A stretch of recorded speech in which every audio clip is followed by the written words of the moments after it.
The new government of Georgia will maintain the existing foreign policy, stated the Georgian ambassador to Azerbaijan, Temir Sharachanidze, at a press conference on the results of the parliamentary elections in Georgia, where the opposition coalition Georgia's Dream won.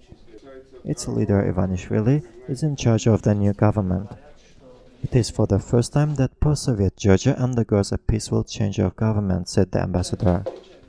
He noted that foreign policy priority for Georgia remains integration into European and Euro-Atlantic structures, deepening relationship with strategic partners, including the United States and Azerbaijan, and development of relations with regional neighbors. At the same time, Georgia will be open to dialogue with Russia. However, the subject of negotiations cannot be the issues that are detrimental to the national interests of Georgia.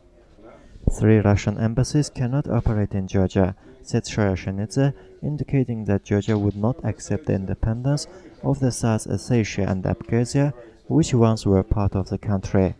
In his view, at this stage Georgia can negotiate the restoration of economic and cultural ties with Russia. Georgia remains committed to all regional projects and plans to participate even more actively in regional cooperation.